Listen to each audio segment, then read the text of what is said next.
number 1 of the IMSA Street Stock Championship was contested in less than perfect conditions in Sebring, Florida. The finish, however, was spectacular as Peter Farrell, Doug Goad, and Andy Pilgrim duked it out for the checkers. After 4 hard hours of racing, Farrell had fought off the challenges of the Pontiac teammates and Mother Nature to claim the win. Today, the tour moves to the Georgia Hills. Drivers, start your engine. Round number 2 of the IMSA Street Stock Championship is up next from Road Atlanta on Pride.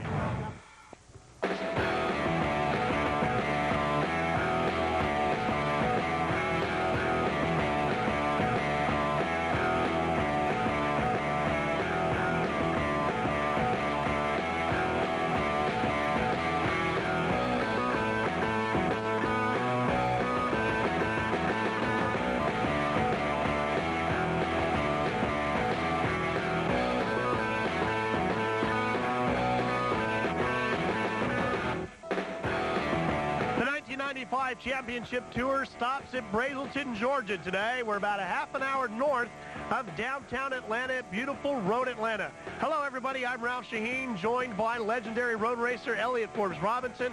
And Elliott, this 2+ mile road course is one of the most spectacular in the country. Oh, it is, and I think it's a favorite of a lot of people. And after coming from Sebring with weather that was less than perfect, and the fact that it's not the racetrack that this place is, you've got altitude changes, you've got everything here at Road Atlanta. You can see it's a great day for racing, 78 degrees, really not a chance of rain. You can see the shots from the Blockbuster blimp.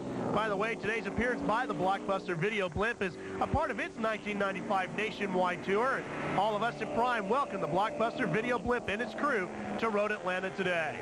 Here's a look at the GS point standings. Remember, there are 3 different classes here. We'll get to them all. Peter Farrell and Danny Candia won the round at Sebring. Goad and Teasdale teamed up for second. Andy Pilgrim back with us as well. All 3 of the top contenders in that class back with us here again today. This is a look at the far end of the racetrack as you see the grid as we get set to start round number 2 of the IMSA Street Stock Championship, round number 2 from Road Atlanta. John Heinrichsey back there inside of row number 3. All the big names. Jeff Jones, a former IndyCar pilot, on the outside of row number 4. They're all here. One of our own broadcasting partners. We've seen Pat Patterson before. Marty Reed is joining us here today, as is Pat Patterson. He's out there somewhere as well. A lot of good cars. Everybody survived Sebring in the rain. Everybody looking forward to racing in the dry here today. And this is a giant grid. It's going to be so full of cars around this racetrack, and the traffic and the closing speeds again are going to be tough here, and there isn't the room on long straightaways to get by here. You're going to have to get by in corners and down the S's. And one of the trickiest parts of doing that is going to be right in this section here where you set up for the dip. That is a very harrowing section of racetrack for the drivers. It is, and then you have to get up there where you have a closing speed of maybe 40 to 50 miles an hour, and the braking is different on the cars, and you're going into a blind corner. You see the different letters. Of course, we talked about the fact that we had the GS class cars, we have the compact class cars, we have the touring class cars. There are a lot of different machines out there. Some of them will all look the same, but a lot of it comes down to the engine displacements and the weights of the cars and so forth. We'll break that down for you a little bit later. Here comes the green flag with Peter Farrell on the inside, leading them to the green. Here they come down. Now they have to worry. Everybody gets 4 abreast down here, a good run at it. But at the top of the hill at 3, it goes single file, and the biggest traffic jam they'll have all year. 3 wide as well, and one of the Porsches is off. That's not the same traction out there, I don't think, Ralph, to get on the pavement. No, not at all. In fact, it probably went away from him early. That's Mike Doolin. You can see that car really slip out there because that's, of course, the edge of the racetrack where there isn't a whole lot of traction to begin with. And you can see it's all gone down almost single file now because through the S's, turn 3 is very tight corner and sets you up so that you have to go almost single file and gets everybody lined up in single line here going towards turn 6. See a change being attempted for 4th place there. Here's a look at Doolin getting wide. Yep, he gets slides a little wide there, gets out. Did a good job of not going too far because the road falls off out there, the dirt and grass, and it tends to put you at the bottom of the hill rather than going up the hill. Here's the horsepower section of the racetrack. And here comes the Mazda flying by on the outside, going down into that dip we talked about. He goes down there, and he got by on the outside going in. looks like he's really got some horsepower on a Pontiac at this time. Boy, Peter Farrell has got that rotary wound up, doesn't he? Boy, he sure does. He came right past like it was nothing. Now they're going to go around turn 1 in just a minute here, and when they do, they'll be back into the section where the handling takes place. It'll be interesting to see what the Pontiac can do with it.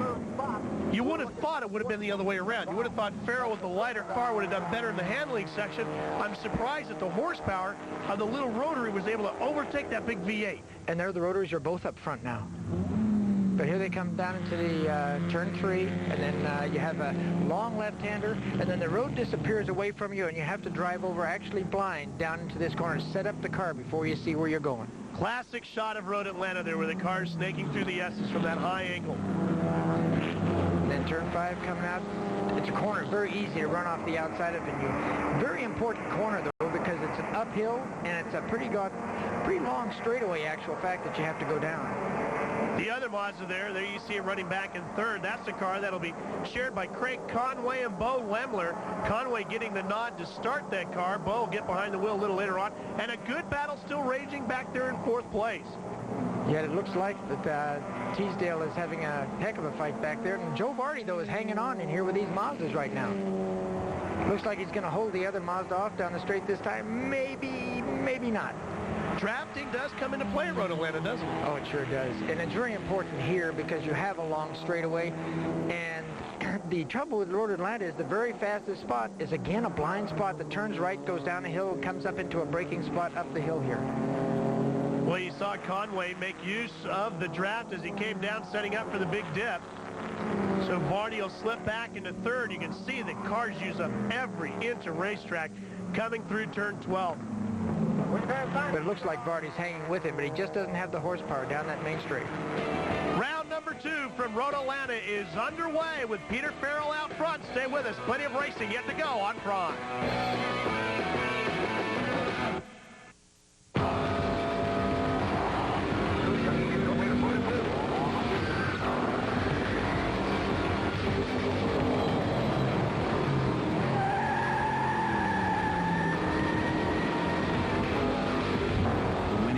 NASCAR Winston Cup history is back.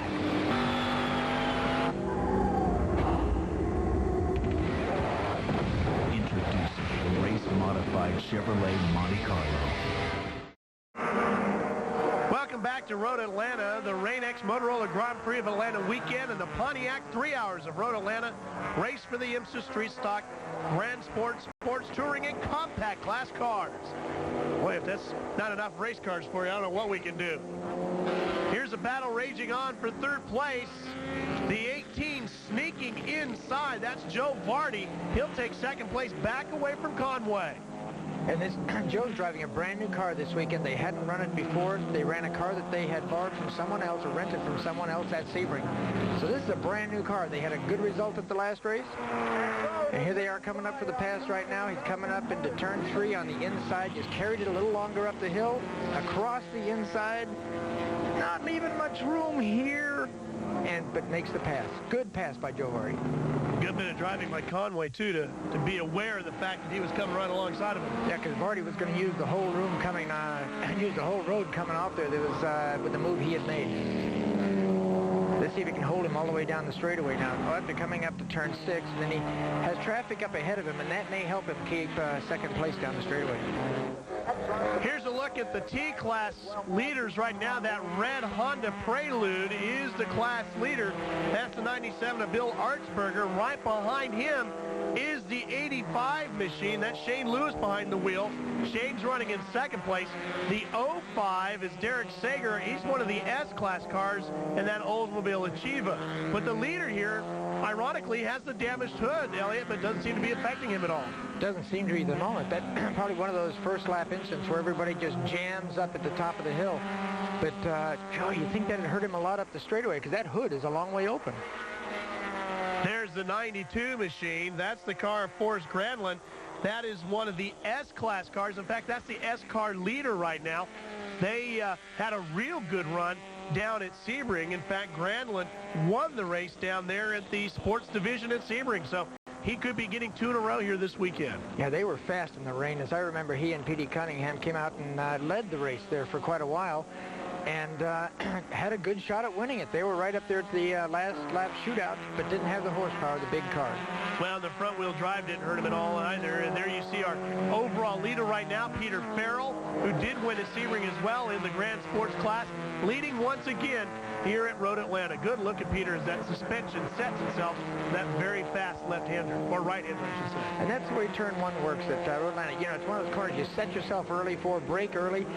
Road Atlanta is not a place where brakes are really important because they're corners that you brake early, get on the gas early, set the car, and drive through under throttle. Even coming down here through the S's, it's the same thing. This is one of the harder braking spots right here at turn 5 as you come into it. Here's one of our other class leaders. This is the C-class leader, Chuck Hemmingson, who's been around this division for quite a while.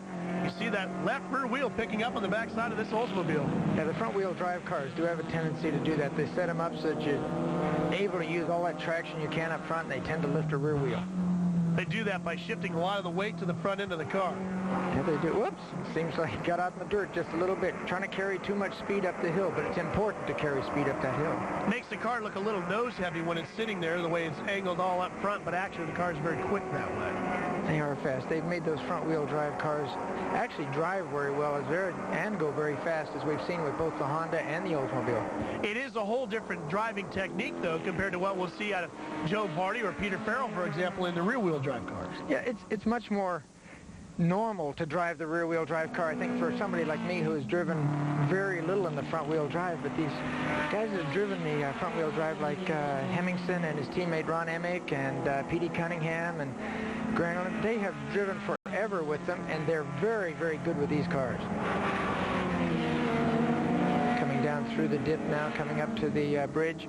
Interesting section of course, coming under here blind, turning forward as you go onto the bridge. There's one of the brand new BMWs to hit the tour, Rick Fairbanks. This car was not at Sebring, but it's a great addition to the tour. This is one of the BMW Team South Carolina entries, the Genesis Racing crew that showed up here at Road Atlanta for the first time in '95. It's great to have them a part of this tour because this is one pretty looking race car. It is good, and Rick Fairbanks has just changed from the Camaro into this M3, and it's the first time out with this car.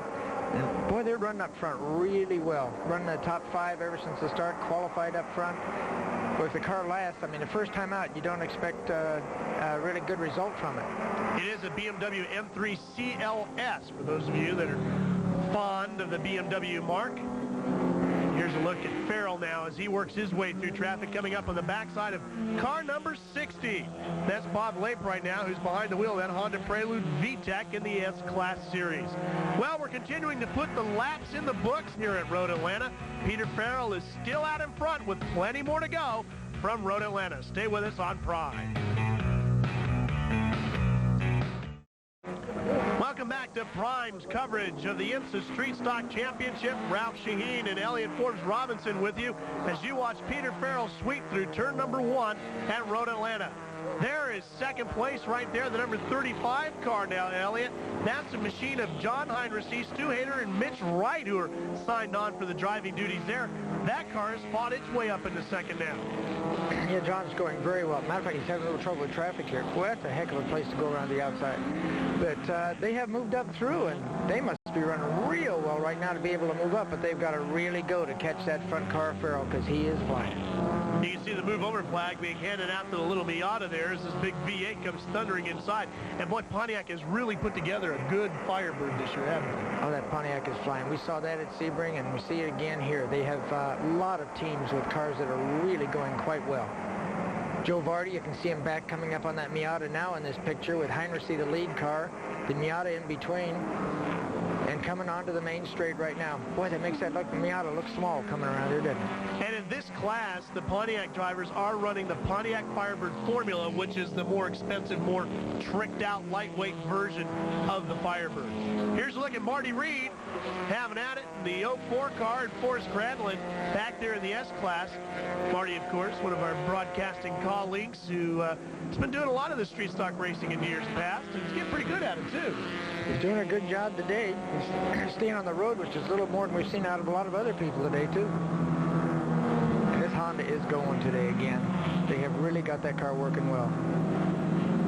Should we talk about Marty's lines or just leave him alone today? I think, well, yeah, we'll just leave him alone, because if I ever get a chance to do this, I know he'll be all over me, right? So I better be good while I can. Here's a good battle going on. You see the 97 entry, that's Bill Artsberger. He's tracking down the backside of Terry Irwood. Now, Terry would really like to get a nice finish here today, because he sits second in the touring class points behind John Green after the round there at Sebring. So if he can move up in the points today, today's a really good opportunity to do that. And Terry should know this. The stand-up comic that he is, and head instructor, he's been at this track quite a bit, and I would expect a lot from Terry. I don't know what happened at the start that he's had to come up and catch the 97 car, but maybe that aerodynamics we talked about earlier has hurt that 97 car, so Terry was able to capitalize on that. Well, that is a battle within the same class as the 38 machine of Irwood and the 97 of Artsberger are in the same class. And all this traffic isn't going to help them at all either, is it? No, and that looked like that 03 car came up out of the woods.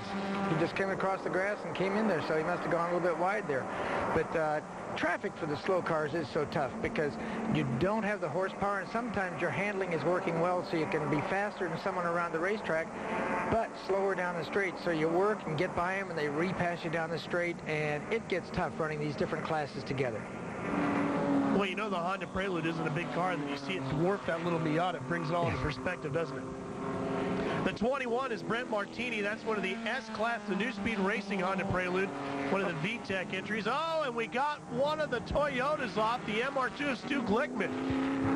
Boy, and he was lucky because he came back across the track, and when he came back across the track, everybody was paying attention. That is a hard thing to do because when you spin off at the outside, boy, you got to stay on those brakes so that car doesn't slide back across. Our leader gets through there. We got another look at that. See what happened to Marty. He's off to the inside there. Well, and look at Farrell make some aggressive moves to get through traffic. Well, he's gone inside, outside, everything. He doesn't care where he's going. Yep, getting off on the outside in the dirt there, not holding on to it, coming down, car's coming around, and right here, he should get on the brakes and just stop that car because nobody knows he's going to end up there, and he almost collects somebody down the hill. That is a dangerous move, not getting on the brakes there.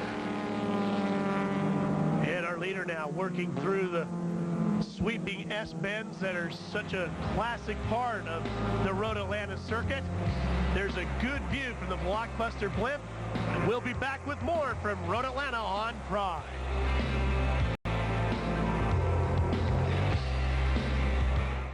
Appreciate ball in the Northeast because we don't get to do it all the time.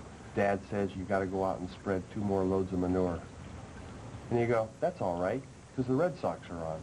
And you put on the headphones, and you go out, and you drive the tractor, and you spread the 2 loads of manure, and you get to listen to a ball game. And then the Expos are on after that. They've got a night game. And now you can go home and listen to the Expos. Now you get 2 ball games for the price of 1. That's New England. First round of pit stops are underway here at Road Atlanta. This is a 3-hour endurance race, so there will be numerous pit stops and driver changes. Peter Farrell handing off to Danny Candy, his teammate.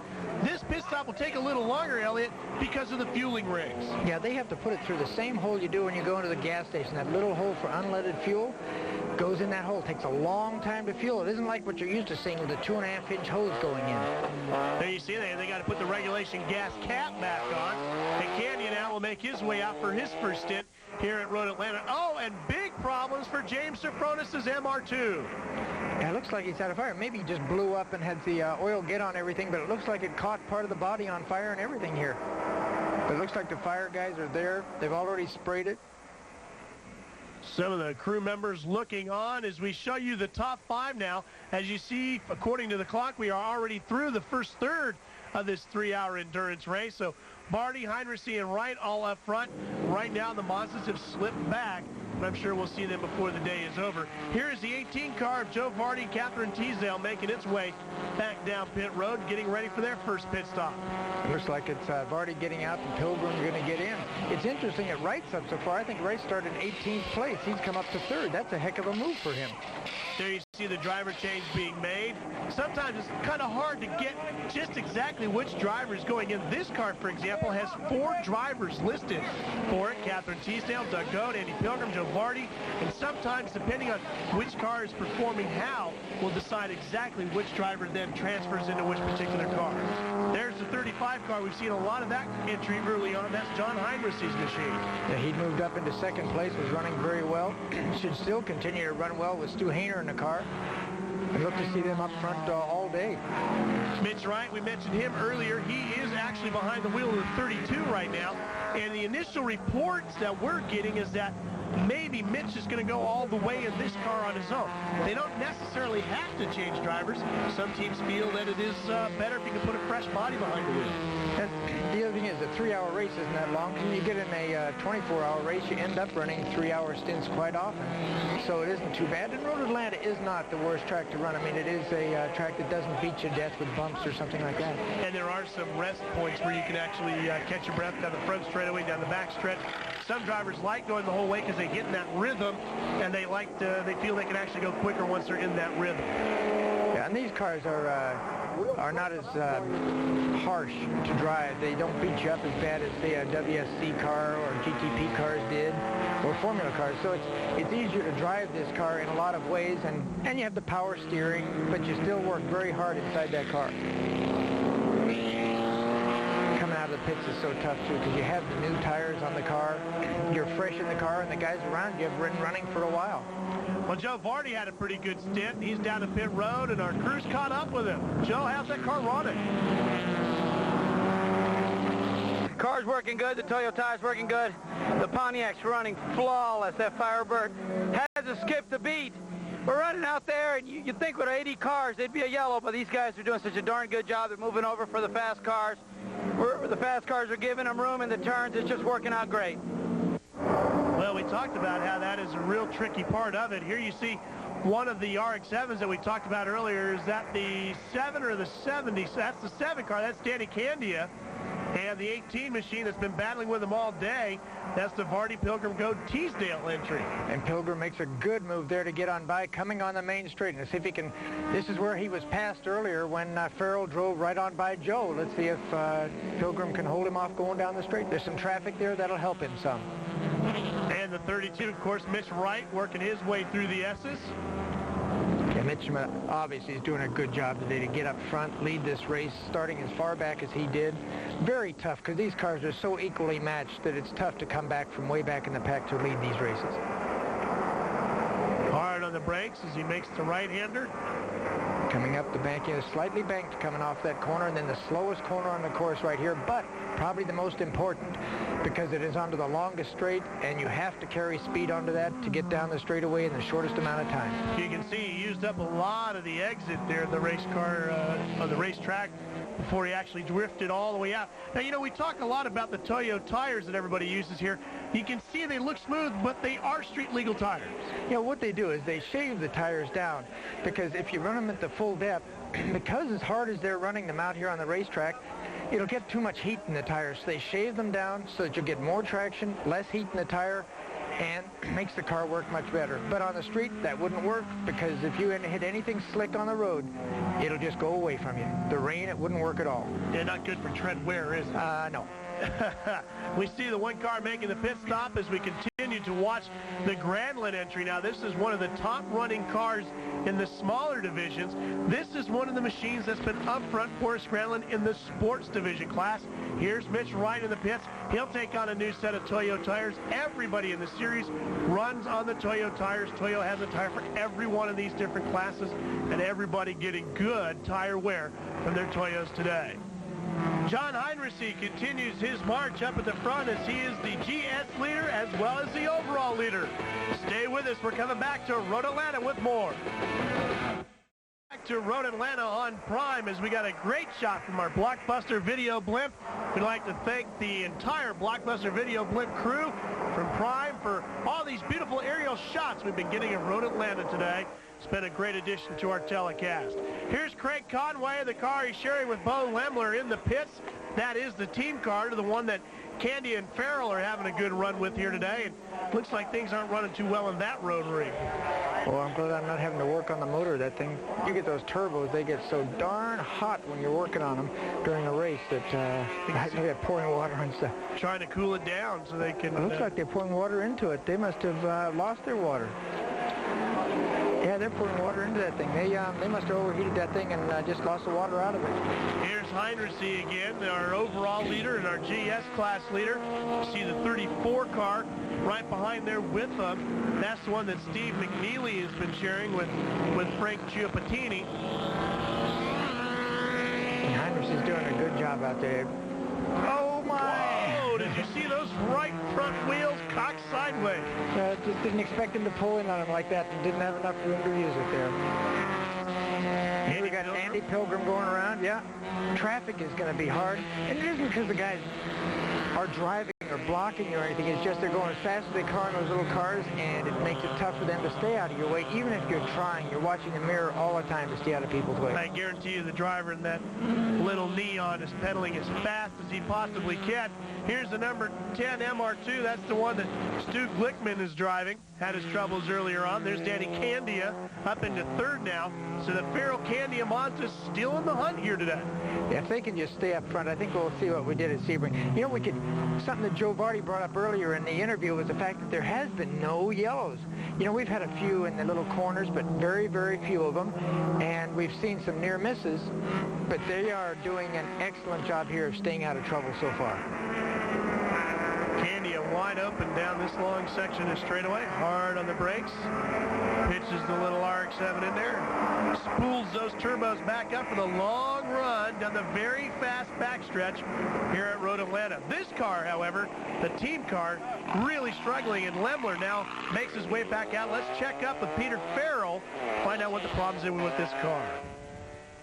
The heater core developed a leak inside the car, so it's a hot day here at Atlanta and no need for the heater to be on full. So a water leak inside the car, so Bo had to stop, and Mitch and Scott had to bypass the heater core inside the car, and we've got it going again. It should run fine, but we're 8 laps down with that car, so out of contention. But our number 7 cars in third place right now and on the lead lap and running well, and in a few minutes Danny Candia will bring the car in and hand it back over to me, and I'll go back out and sprint to the end, see if I can make up the deficit, get back in the lead. So the good news for the Mazda crew is that they have 2 entries here. So poor Bo Lemler and the guys struggling a little bit in the 77. 7 car, meanwhile, looking strong as the race winds on, and that's one of the things that's so great about the Mazdas. Those rotors very durable.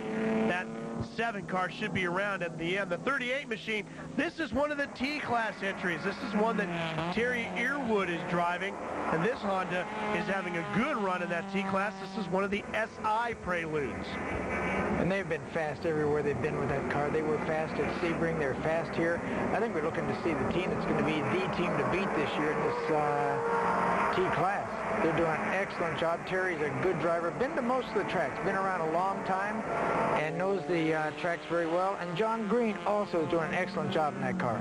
Well, there you see Shane Lewis and Bill Artsberger just in front of him. Look at the body panels flapping in the wind and everything on the 97 entry. And we'll have a change for position there.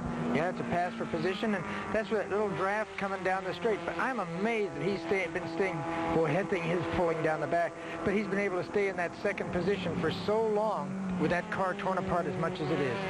You see the right rear tires picking up there in the corners? And smoking. I think that he's just about done now, because whatever's dragging off the back, I'm sure that they'll have him come in and take that off. There's some smoke coming from the car. I hope it's not the end of his day after such a good drive, but it isn't looking good right now. I was going to say, it is kind of surprising that he hasn't received a black flag yet. There you see Mitch Wright in the 32. He's right behind Doug Goad in the white Pontiac Firebird Formula. That's the battle for 4th overall, and 4th, of course, in the GS class. Mitch working the backside of him, trying to stay within striking distance. There's Galati. He is the leader in the C-Class. He'll pit his Honda, take on some Toyos and some fuel, get back at it. Looks like the race got traffic. Oh my gosh, look at that, getting sideways, getting out of that. Cost them a little speed. Mazda coming up the inside. They've got some serious traffic out there today. All day they've been fighting traffic. That has really hurt Mitch Wright as he lost a lot of ground, it looked like, Elliott, to the Doug Goat entry, fighting their way through all that traffic. Yeah, they are it's going to continue with traffic, it looks like, all the way around the track. This is going to make your racing interesting and passing, sometimes where you don't want to pass. There you see the difference in speed differentials. Well, Stu Hayner's been having a pretty good day with his car. He should be coming up next. Let's check in with him. Stu? Well, I understand the track is extremely slippery. We're trying a little bit of strategy. We're going to give up waiting till the tank is empty and just put me in enough to finish the race. In other words, we're not going to wait until the tank gets dry. We're just going to fill me up and send me out. Stu, of course, is teamed up with John Heinrich, the number 35. The other black and yellow entry, there he is right there. And it looks like John's closing in on the backside of Mitch Wright as well. There's another one of the beautiful aerial shots of the tremendous racetrack here at Road Atlanta. Stay with us. Plenty more IMSA racing yet on Prime.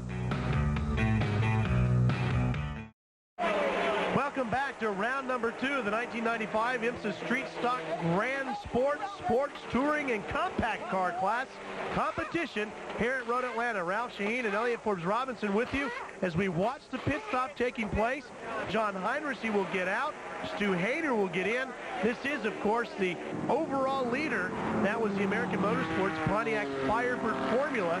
That lead now will be handed over to this car here, the number 18 entry, which is being driven today by Joe Party and Andy Pilgrim, with Andy behind the wheel right now. That's great. And they've run all day, and this is, like we talked about earlier, a brand new car that they have got just singing out there today, and they are tough to catch. Now, Peter Farrell was able to outrun them early, but boy, it doesn't seem to happen since that time. Boy, he runs right up the backside of the Beamer there, didn't he? Yeah, and he's not trying to, he's not wasting any time. He's letting everybody know he's there and get by. Notice how the cars slide around, too, because these tires are street tires, and they don't just stick like you would if you had the racing slicks on, but they stand up under all this. Here's the 7 car back in, Danny Candia getting out. That means that we will see Peter Farrell back behind the wheel now, the guy who started this car. That long fuel stop taking place. Here's Andy Pilgrim back coming on the straight again. And here's that lead car just about done with their fuel stop, where the car that was in the lead early on. Stu Hayner will now get his first crack at the wheel. I tell you, it's so frustrating being a driver with these slow fuel stops. They're doing it as fast as they possibly can, but you end up sitting there for so long going, gosh, this car's driving by the whole time. It drives you crazy. All the way, looking up the front straightaway from turn number 1, Mitch Wright, who's going solo today in this 3-hour Pontiac-sponsored event here at Road Atlanta. You know, the guys who are driving for the Pontiac teams would love nothing more than to get one for the race to sponsor right here at their own event. And they are running. They've got a lot of Pontiacs up there running good today. There's with the 18 car of Pilgrim and Vardy, with Mitch Wright up there running very, very well, and Heinrich and Hayner running well. That's good. And here's the BMW, who's in 4th place now and running very well. He had dropped back for a while and is back running again with Rick Fairbanks and Nick Ham driving this car. Oh, man. Wow, lots of problems through there. He's trying hard. And here's the Candia entry with Peter Farrell now behind the wheel. Fuel stop just about done. They checked the tires, checked the oil, got the windows clean, yep, and they're underway again. Plenty of time to check everything with that fuel going in. Here's Granlund, who's having a great run. Look at that right rear tire way up in the air. Looks like he's dragging some stuff off the backside, too. Yeah, it did look like something was dragging under there. Wonder what that was. But they're running so well, you hate to see him have some sort of problem, because these guys are heading for another top 10 finish against the GS cars again this week. Yeah, it looks like something dragging off the left side of the rear end of that car.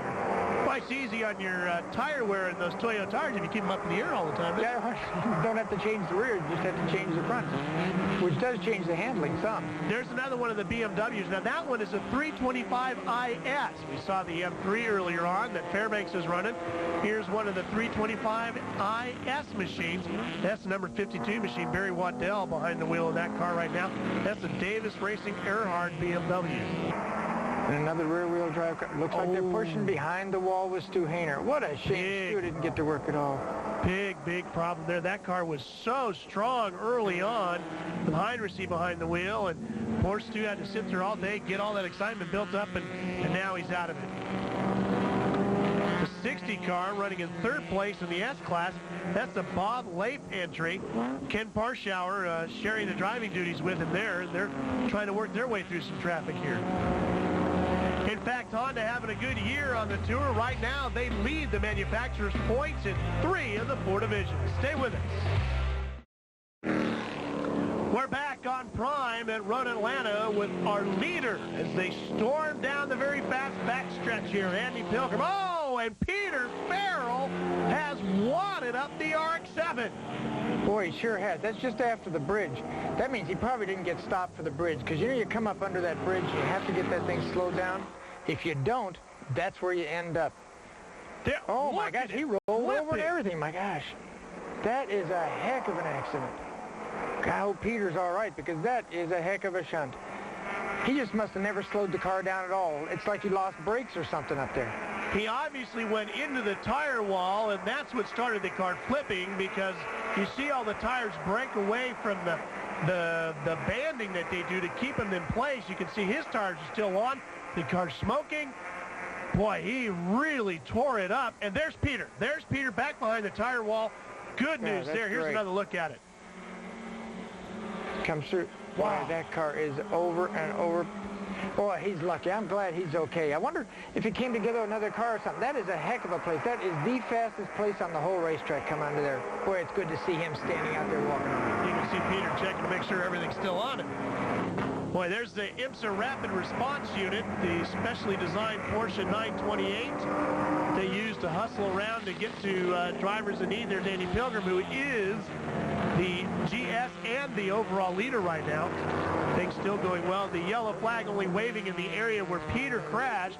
So racing continues here at Road Atlanta in the Pontiac 3-hour. Boy, and that makes that changes it a little bit, because he doesn't have to worry quite as much now, because Peter ran so well at the beginning of the race, and now they should be able to relax just a little, except for Mitch Wright, who is still going quite well. The car of Andy Pilgrim should have a pretty good shot now.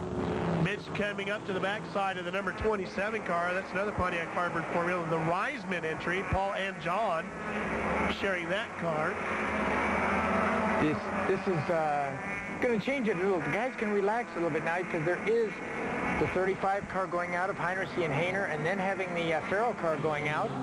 And it looks like, well, Nick Ham is running here, and he's running in third place now. Boy, that is a move up for him. They were out of the top 10 there for a while. They have been consistent and just pounding away all day. Having a good drag race here with a Ford Mustang. We haven't seen the Mustangs much today, in actual fact.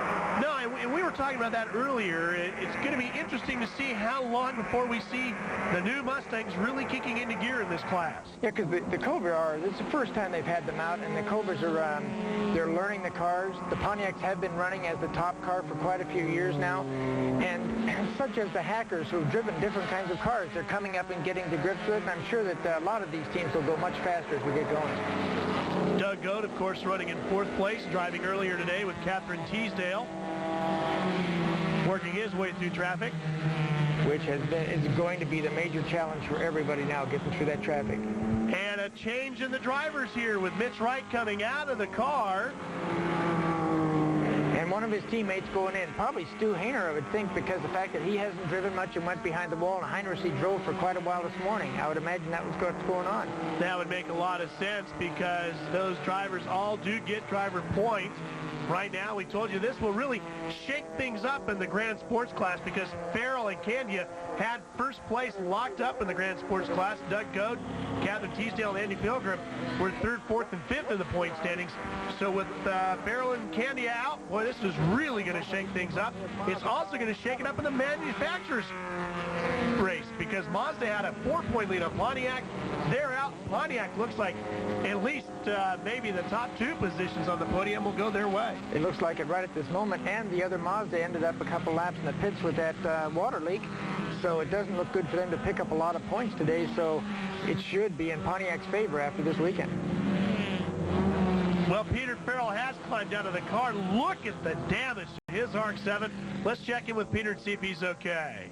We had a brake failure, a caliper problem, right front caliper created a leak, and the very fastest part of the track, about 150 miles an hour, I went to put on the brakes, and there was no brake pedal, so slid and hit the tire wall and did 3 barrel rolls. The biggest disappointment is I just moved into second place, and the leading Pontiac was yet to pit, and we did not need to pit, so the race was there for the taking for us, but there'll be another time. Well, Peter is usually a very jovial person, and you can tell he's still a little shaken. And, you know, with his Peter Farrell Motorsports, he showed up here this weekend with a brand-new convertible RX-7 he was looking to sell. He's really going to have to sell it now so he can pay for the damage to the race car. Andy Pilgrim, Nick Cam, Mitch right there up front. We'll be back with more after this. Popular drivers on the IMSA Tour, Woody T. Wheeler. He is the official mascot, the number 18 crew. That's the Wheel-to-Wheel LLC Pontiac Firebird formula of our leaders, Andy Pilgrim and Joe Vardy. Old Woody T's been around the racetracks for quite a few years and has his own personal art card, as you can see, licensed to race at IMSA. Scary thought, isn't it? The 00 Mustang right there in front. Nick, wow, and look at the neon having its troubles as Nick Ham works his way through there. The 00 Mustang, Gary Hobbs, Peter Sachs, and Steve Pfeffer having a run of their Mustang Cobra R. There's Hayner working his way through that traffic. Trying to catch up with that BMW that's in front of him now, wants to get the Pontiac back up into second place. This would be a great outing one way or the other for Nick Cam and his teammate in that BMW to finish anywhere inside the top 5 for them in their first run here in 1995. What a great way to get that Genesis entry up and running. The team out of South Carolina. Yeah, if they can get a podium after the first time out, that'd be great. Here's Terry Irwood, John Green car coming around, still leading the T-Class.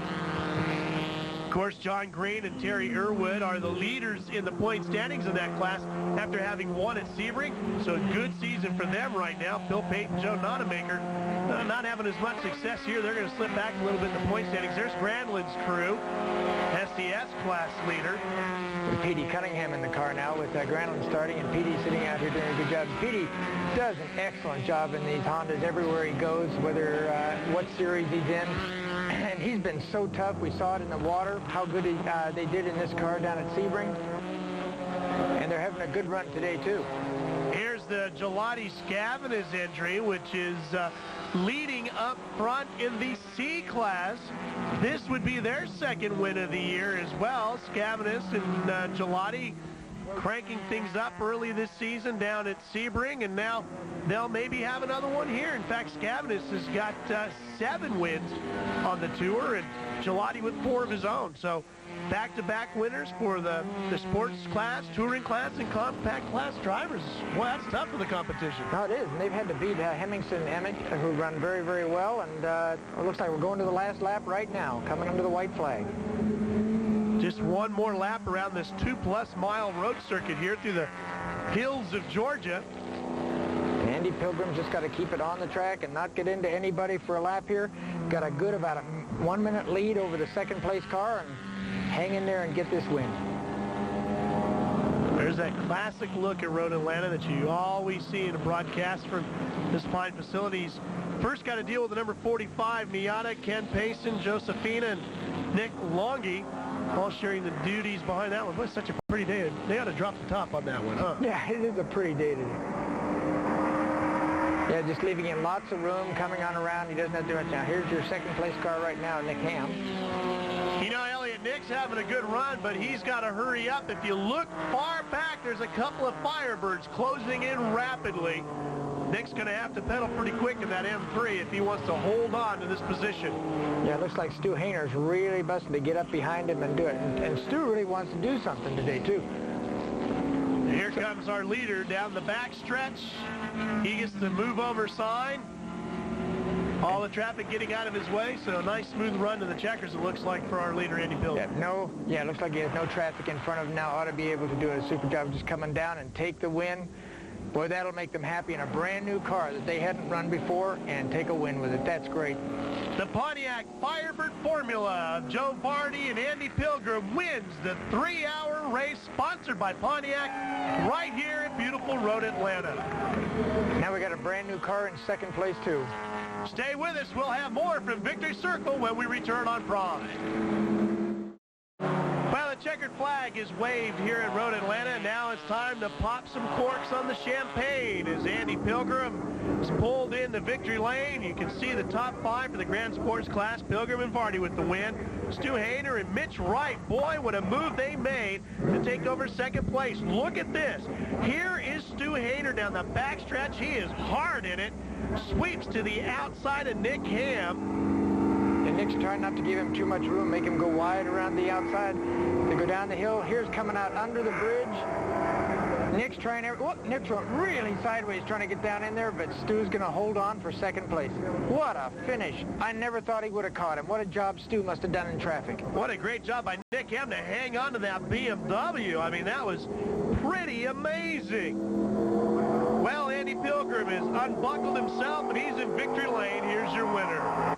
Well, Joe basically decided to run a pace that we were comfortable with to try and conserve brakes, conserve fuel. We figured we may need more at the end, and we didn't want to do a brake change. There was no way we wanted to do a brake change. So, honestly, he's very experienced, gave me a perfect car, perfect brakes, and that was basically it. We dictated our own pace, irrespective of what everybody else was doing. Well, let's show you the rundown of the other 3 classes in the sports division. Granlund and Cunningham holding off Lape and Parshauer, and Collins and Martini with 3rd. In the touring division, John Green and Terry Irwood continue their domination in that division. The 85 and the 31 coming in behind them, and 2 more Honda. And in the compact class, well, Honda with the bookends on the old Achieva, with Galati and Savanez picking up another class win. 2 in a row for them as well. Well, Elliott Forbes Robinson has been another tremendous weekend of IMSA street stock racing. Much better weather this time. I think it shows that this class is one of the most hotly contested divisions in all of IMSA racing. I think it is, Ralph. We've seen a lot of action today, a lot of different marks up front. BMW is showing up for the first time and finishing on the podium. Mazda being very strong. The Pontiac, of course, coming away with the win and having a very strong car. And the other classes, there is good races with the C-class cars, the S, the T. I mean, everybody is having excellent races out here. And sometimes it's a shame that you don't see more of those races because they're hidden back in the pack. But, boy, they are racing as hard as anybody up front. Well, hopefully some of the other manufacturers will take note and we can get some even better racing going on here in IMSA's Street Stock Division for 1995. Round number 2 is in the books. The prime coverage of the IMSA Street Stock Tour will continue throughout the 1995 season.